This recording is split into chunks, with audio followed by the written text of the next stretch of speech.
क्या कभी ऐसा महसूस हुआ है कि कोई काम तो हो रहा है, लेकिन भीतर कहीं कोई करने वाला है ही नहीं? जैसे जीवन बस घट रहा है, पर उसे करने वाला कोई मौजूद नहीं। ये एक बहुत गहरा और कभी-कभी थोड़ा परेशान करने वाला एहसास हो सकता है। बिल्कुल। और ये एहसास हमें उस सबसे बड़े भ्रम के करीब ले जाता है जिसे हम अपने जीवन का आधार मानकर चलते हैं। और आज हमारी चर्चा इसी गहरे सवाल पर है। इसके लिए हमारे पास दो बहुत दिलचस्प स्रोत हैं। अच्छा। पहला, शिव सूत्रों पर एक आधुनिक भाष्य जो कश्मीर शैव दर्शन की इस गूढ़ विजडम को कह सकते हैं कि आज के समय के लिए समझाता है। और दूसरा? हाल ही में न्यूरोसाइंस पर आया एक लेख जो स्वतंत्र इच्छा यानी फ्री विल के विचार को ही चुनौती देता है। अरे वाह, ये तो एक कमाल का मेल है।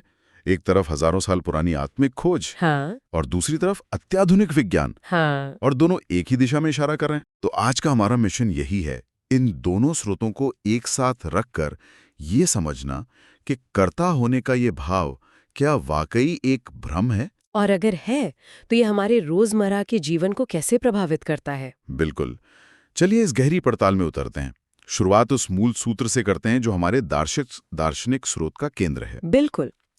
वो भाष्य जिस मूल सूत्र पर जोर देता है वो बहुत ही सरल और सीधा है। संस्कृत में यह कहता है, कर्तृत्वम न विद्यते कर्तृत्वाभिमान एव बंधनम। कर्तृत्वम नाविद्यते कर्तृत्वाभिमान एव बंधनम। इसका सरल हिंदी में क्या अर्थ हुआ, जैसा कि उस भाष्य में समझाया गया है? भाष्यकार इसे बहुत स्पष्ट करते हैं। इसका सीधा सा अर्थ है, कर्ता का कोई अस्तित्व नहीं है, कर्ता होने का अहंकार ही सबसे बड़ा बंधन है। यहाँ ध्यान देने वाली बात यह है कि सूत्र यह नहीं कह रहा कि कर्ता होना बुरा है या इसे छोड़ देना चाहिए। अच्छा। सूत्र सीधे सीधे यह कह रहा है कि कर्ता का अस्तित्व ही नहीं है, ये एक कल्पना है, एक वहम। ये तो बहुत ही क्रांतिकारी विचार है। अगर कर्ता है ही नहीं तो फिर ये जो हर पल एक भावना उठती है कि मैं चल रहा हूँ, मैं सोच रहा हूँ, मैं ये काम कर रहा हूँ, ये भावना आती कहाँ से है? ये इतनी वास्तविक क्यों लगती है? यही सबसे महत्वपूर्ण सवाल है और हमारा पहला स्रोत यानी वो भाष्य इसी के जड़ में जाता है। अच्छा। ये भावना हमें विरासत में मिलती है, समाज से, हमारी परवरिश से। यहीं से कर्ता अभिमान का निर्माण शुरू होता है। ठीक है, तो चलिए इसे खोलते हैं। ये कर्ता का भाव बनता कैसे है? बचपन से ही तो हमें यही सिखाया जाता है। हाँ, हर बात में हमें बताया जाता है कि तुम ये कर रहे हो। बिल्कुल। जैसे तुम अच्छे से पढ़ते हो, या तुम सोचते बहुत हो, या फिर तुम सफल हुए और तुम असफल हो गए। बिल्कुल। हर क्रिया के साथ तुमको इस तरह जोड़ दिया जाता है जैसे वही उसका स्रोत हो। बिल्कुल सही। भाष्यकार इसी प्रक्रिया को अध्यास कहते हैं, एक चीज पर दूसरी चीज का आरोपण। यहाँ अनंत चेतना पर एक सीमित पहचान का आरोपण हो जाता है। धीरे धीरे चेतना पर एक परत चढ़ जाती है, एक पहचान बन जाती है कि मैं करने वाला हूँ। कश्मीर शैव दर्शन इसी परत को कर्तृत्व अभिमान कहता है। कर्तृत्व अभिमान, हाँ, जिसे अंग्रेजी में डुअरशिप ईगो भी कह सकते हैं। ये अहंकार तब पैदा होता है जब अनंत असीम चेतना खुद को एक सीमित व्यक्ति, एक शरीर और मन मान लेती है, और फिर हर गतिविधि को मेरी क्रिया समझने लगती है। बिल्कुल। यहाँ पर यह वाकई दिलचस्प हो जाता है, क्योंकि अब हमारा दूसरा स्रोत, मतलब वो न्यूरोसाइंस का लेख, इस चर्चा में एक बिल्कुल नया आयाम जोड़ता है। अच्छा, क्या कहता है वो? वो लेख बेंजामिन लिबिट के मशहूर प्रयोगों का जिक्र करता है। उन प्रयोगों में पाया गया कि हमारे मस्तिष्क में किसी भी काम को करने का जो सिग्नल है, रेडीनेस पोटेंशियल, रेडीनेस पोटेंशियल, वो हमारी सचेत इच्छा से लगभग आधा सेकंड पहले ही पैदा हो जाता है। आधा सेकंड पहले? ये तो कमाल की बात है। इसका मतलब क्या हुआ? इसका मतलब ये है कि हमारा मस्तिष्क काम करने का निर्णय पहले ले लेता है, और मैंने ये करने का निर्णय लिया का भाव उसके कुछ मिली सेकंड बाद पैदा होता है। अरे बाप रे! यानी मैंने किया का लेबल बाद में चिपकाया जाता है। वो लेख तो यहाँ तक कहता है कि हमारी स्वतंत्र इच्छा शायद बस एक कहानी है जो हमारा दिमाग एक्शन होने के बाद खुद को सुनाता है, ताकि उसे लगे कि सब कुछ उसके नियंत्रण में है। एग्जैक्टली। अविश्वसनीय। ये बिल्कुल सटीक बिंदु है जो बात आज का विज्ञान उपकरणों की मदद से कह रहा है। वही बात शैव दर्शन के ऋषियों ने हजारों साल पहले अपने भीतर अनुभव करके कह दी थी। सही बात है। उनका स्पष्ट कहना था, क्रिया चेतना से उत्पन्न होती है, व्यक्ति से नहीं। व्यक्ति तो बस एक माध्यम है, एक उपकरण जिसके जरिए चेतना खुद को अभिव्यक्त कर रही है। लेकिन हम उस उपकरण को ही कर्ता मान बैठते हैं। बिल्कुल। तो ये जो कर्ता अभिमान है, ये एक तरह का सुपर इम्पोजिशन है, एक झूठी पहचान जो असली स्रोत यानी चेतना पर चिपका दी गई है। हाँ। और विज्ञान भी अब इस कहानी पर सवाल उठा रहा है। लेकिन यहाँ एक व्यवहारिक सवाल उठता है, इससे वाकई फर्क क्या पड़ता है? मान भी लिया कि ये एक भ्रम है, तो भी ये हमें परेशान क्यों करता है? ये बंधन कैसे बन जाता है? इससे जमीन आसमान का फर्क पड़ता है। यहीं पर दर्शन हमारे रोजमर्रा के जीवन से जुड़ता है। सोच कर देखिए, अगर मैं करता हूं तो इसके साथ क्या क्या आता है। उस भाष्य में इसका एक पूरा अध्याय है। अगर मैं करता हूं तो फिर सफलता का श्रेय भी मेरा है और असफलता का दोष भी मेरा है। हाँ। अगर मैं करता हूं तो मुझे भविष्य का डर भी लगेगा कि मैं कर पाऊंगा या नहीं। मुझे गर्व भी होगा, मुझे शर्म भी आएगी और मुझे लगातार एक संघर्ष की स्थिति में रहना पड़ेगा। बिल्कुल, कर्ता के भाव के साथ ही भयकरदा होता है। अपेक्षाएं पैदा होती हैं, खुद से भी और दूसरों से भी। तुलना का जन्म होता है। तुलना का जन्म होता है, मैं उससे बेहतर कर रहा हूं या उससे बुरा। और सबसे बढ़कर नियंत्रण की इच्छा पैदा होती है कि सब कुछ मेरे हिसाब से होना चाहिए। सही बात है। यही तो संसार का बंधन है। हमारा स्रोत इसे बहुत खूबसूरती से समझाता है। ये डर, अपेक्षा, तुलना, नियंत्रण, ये सब अलग अलग समस्याएं नहीं हैं। अच्छा। ये सब एक ही बीज से निकले हुए पेड़ की शाखाएं हैं, और वो बीज है कर्ता अभिमान। एक मिनट, ये सुनने में तो बहुत अच्छा लगता है, लेकिन ये अव्यवहारिक भी लगता है। अगर एक सीईओ ये सोचने लगे कि मैं कंपनी नहीं चला रहा हूं, तो क्या कंपनी दिवालिया नहीं हो जाएगी? अगर एक डॉक्टर सोचे कि मैं ऑपरेशन नहीं कर रहा हूं, तो क्या ये लापरवाही नहीं होगी? सही सवाल है। क्या ये जिम्मेदारी से भागने का एक आध्यात्मिक बहाना नहीं है? यह एक बहुत ही जरूरी सवाल है, और अक्सर इस दर्शन को गलत समझने की वजह भी यही है। शिव सूत्र पलायन नहीं सिखाते। ठीक है। वो भाष्य इस बात पर बहुत जोर देता है कि कर्ता भाव का त्याग कर्म त्याग नहीं है, और न ही ये जिम्मेदारी का त्याग है। तो फिर फर्क क्या है? फर्क बहुत सूक्ष्म है। जिम्मेदारी लेना एक बात है, और उस जिम्मेदारी के बोझ को अपने अहंकार पर ढोना बिल्कुल दूसरी बात। इसे थोड़ा और स्पष्ट करेंगी? जरूर। एक कुशल सीईओ या डॉक्टर अपने काम को पूरी दक्षता से करता है, लेकिन जब वे फ्लो की स्थिति में होते हैं तो वे खुद को भूल जाते हैं। सही। वहां मैं कर रहा हूं का भाव नहीं होता, बस कर्म हो रहा होता है। इसे अकर्तृ भाव कहा गया है, यानी कर्तृत्व शून्यता की अवस्था। अकर्तृ भाव? हाँ, क्रिया होती है, जिम्मेदारी निभाई जाती है, लेकिन उसका बोझ अहंकार पर नहीं होता। तनाव तब आता है जब हम परिणाम से जुड़ जाते हैं, जब हमें लगता है कि मुझे ही सब कुछ नियंत्रित करना है। हाँ, और ये सिर्फ आध्यात्मिक दुखों की बात नहीं है।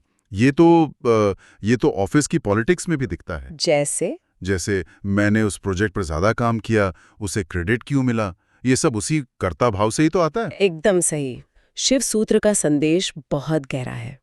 वे कहते हैं, क्रिया को होने दो, पर कर्ता मत बनो। कर्म करो, अपनी जिम्मेदारियां निभाओ, जीवन के हर पहलू में सक्रिय रहो, लेकिन भीतर ये भाव मत रखो कि मैं कर रहा हूं। क्रिया हो पर कर्ता ना हो, ये सुनने में थोड़ा विरोधाभासी लगता है। इसे रोजमर्रा के जीवन में कैसे देखा जा सकता है? इसे ऐसे समझें, जब आप गहरी नींद में होते हैं तब भी आपका दिल धड़क रहा होता है, सांसें चल रही होती हैं। हाँ। शरीर के भीतर हजारों क्रियाएं हो रही होती हैं। क्या आप कहते हैं कि मैं अपना दिल धड़का रहा हूं? नहीं, वो तो बस हो रहा है। बस इसी तरह जब कर्ता का भाव गिर जाता है तो जीवन की बाकी क्रियाएं भी बस होने लगती हैं। एक कलाकार जब अपनी कला में डूब जाता है, या एक खिलाड़ी जब जोन में होता है, तब वे कर्ता नहीं होते, वो माध्यम बन जाते हैं। हाँ, वे माध्यम बन जाते हैं। तो जब ये कर्ता का भाव गिरता है तब होता क्या है? क्या व्यक्ति निष्क्रिय हो जाता है? नहीं, यही तो सुंदरता है। यहाँ निष्क्रियता नहीं है, यहाँ कर्म होता है, लेकिन उसके साथ बोझ नहीं होता। जिम्मेदारी होती है, लेकिन उसके साथ तनाव नहीं होता। जीवन होता है, लेकिन उसमें संघर्ष नहीं होता। तो काम की क्वालिटी पर क्या असर पड़ता है? आप अपना काम पहले से कई ज्यादा कुशलता और रचनात्मकता से करते हैं, पर भीतर एक गहरी शांति बनी रहती है। शांति क्यों बनी रहती है? क्योंकि अब परिणाम का डर नहीं है, असफलता का बोझ नहीं है। जब करता ही नहीं है तो कौन असफल होगा? कौन सफल होगा। सही बात है। अब केवल शिव चेतना का एक स्पंदन है, एक लीला है जो आपके माध्यम से प्रकट हो रही है। आप बस एक साक्षी बन जाते हैं। ये बहुत गहरा है। ये तो पूरी दृष्टि को ही बदल देता है। ये कर्म से मुक्ति नहीं बल्कि कर्म के बंधन से मुक्ति है। बिल्कुल। लेकिन मैं अभी भी एक बात को पूरी तरह से नहीं समझ पा रहा हूं। अगर चेतना ही सब कुछ कर रही है और कोई करता है ही नहीं, तो फिर नैतिकता का क्या? किसी अपराध के लिए कौन जिम्मेदार होगा? ये क्लासिक सवाल है और बहुत वैध भी। वो भाष्य इसे संबोधित करता है।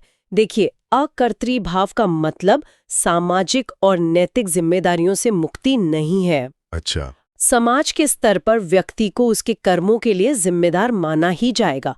कानून अपना काम करेगा, लेकिन आध्यात्मिक स्तर पर शिव सूत्र उस गहरे भ्रम को तोड़ रहे हैं जो पीड़ा का कारण है। तो ये एक आंतरिक समझ है। हाँ, इसका मतलब ये नहीं है कि आप बाहर जाके कहें मैंने कुछ नहीं किया, ये तो चेतना ने किया। ये आपकी अपनी मुक्ति के लिए है, समाज से भागने के लिए नहीं। आंतरिक रूपांतरण है, और यहीं से ये दर्शन एक साधना का रूप ले लेता है। बिल्कुल। अब तक हमने जो भी बात की वो एक बौद्धिक समझ थी, लेकिन अब एक ऐसा सवाल उठता है जो हमें भीतर की ओर मोड़ देता है। बिल्कुल। वो भाष्य अपने अंतिम अध्यायों में पाठक को इसी बिंदु पर लाकर छोड़ता है। एक क्षण के लिए रुककर इस पर विचार करें। अगर करता ही नहीं है तो फिर सिद्धि किसे चाहिए? मोक्ष किसे चाहिए? ये जो पहचान बनाने की दौड़ है, ये किसके लिए है? ये सवाल ये तो सब कुछ हिला देता है, क्योंकि हमारी पूरी आध्यात्मिक यात्रा भी तो इसी मैं पर आधारित है। हाँ, मुझे मोक्ष चाहिए, मुझे आत्मज्ञान चाहिए। लेकिन अगर मैं यानी कर्ता ही एक भ्रम है, जैसा कि दोनों स्रोत दर्शन और विज्ञान इशारा कर रहे हैं, तो ये पूरी खोज किसके लिए हो रही है? यही वो क्षण है, वो निर्णायक मोड़, जहां दर्शन सिर्फ ज्ञान नहीं रहता बल्कि एक साधना बन जाता है। ये सवाल आपको उस झूठे मैं की खोज करने पर मजबूर करता है जिसे कुछ चाहिए। और जब आप उस मैं को खोजने जाते हैं तो वो मिलता ही नहीं। वो बस विचारों और स्मृतियों का एक बंडल निकलता है। बिल्कुल, बस विचारों, स्मृतियों और संस्कारों का एक बंडल। तो अंत में क्या बचता है? जब ये कर्ता का भाव पूरी तरह से विलीन हो जाता है, तब क्या होता है? शिव सूत्र इसका बहुत ही सुंदर और काव्यात्मक उत्तर देते हैं, जिसे उस भाष्य में अंतिम सत्य की तरह प्रस्तुत किया गया है। वे कहते हैं, जब कर्ता गिरता है तब शिव प्रकट होता है। जब कर्ता गिरता है तब शिव प्रकट होता है। इसका क्या मतलब है? क्या ये कोई खास अनुभव है, कोई दिव्य दर्शन? नहीं, ये कोई अनुभव नहीं है। अनुभव के लिए भी तो एक अनुभवी यानी कर्ता चाहिए। हाँ, सही बात है। ये कोई ध्यान की तकनीक का परिणाम नहीं है। ये तो बस दृष्टि का पतन है। वो सीमित दृष्टि जिसने खुद को एक कर्ता मान लिया था, जब वो गिरती है तो जो बचता है वही शिव है, वही शुद्ध चेतना है। उसका उदय होता है। हाँ, वो हमेशा से वही थी, बस कर्ता के शोर में दबी हुई थी। तो ये कुछ नया पाने जैसा नहीं है, बल्कि जो पहले से है उसे पहचानने जैसा है। बिल्कुल। हमारी दोनों स्रोतों से मिली जानकारी का ये एक अद्भुत संगम है। एक तरफ हजारों साल पुराना दर्शन जो कहता है कि तुम कर्ता नहीं चेतना हो। दूसरी तरफ आधुनिक विज्ञान जो कहता है कि तुम्हारी सचेत इच्छा शायद तुम्हारे कार्यों की असली वजह नहीं है। बिल्कुल। और इसीलिए अगर ये सब सुनते हुए किसी के भीतर कुछ शांत हुआ है, कोई ठहराव महसूस हुआ है, तो ये समझना चाहिए कि ये ज्ञान कुछ नया नहीं बना रहा। ये बस उस असली स्वरूप की याद दिला रहा है जो हम हमेशा से थे, हैं और रहेंगे। बदलने के लिए भी तो एक कर्ता चाहिए। जब करता ही नहीं तो किसे बदलेंगे? बस पहचानना है। ये एक बहुत ही आश्वस्त करने वाला विचार है। ये पूरी यात्रा खुद को बदलने की नहीं बल्कि खुद को पहचानने की है। हाँ। इस पूरी चर्चा के बाद एक विचार मन में आ रहा है जिसे श्रोता अपने साथ ले जा सकते हैं। जरूर। इस पूरी चर्चा के बाद अपने दैनिक जीवन के किसी एक छोटे से काम को, चाहे वो चाय का कप उठाना हो या चलना हो, बिना मैं कर रहा हूं के भाव से देखने का प्रयास कैसा रहेगा। बस उस क्रिया को होते हुए देखना, एक साक्षी की तरह। क्या उस क्रिया का अनुभव बदल जाता है? ये एक बहुत अच्छी साधना हो सकती है, ये देखने की कि जब कर्ता का बोझ हटता है तो कर्म कितना सहज और सुंदर हो जाता है।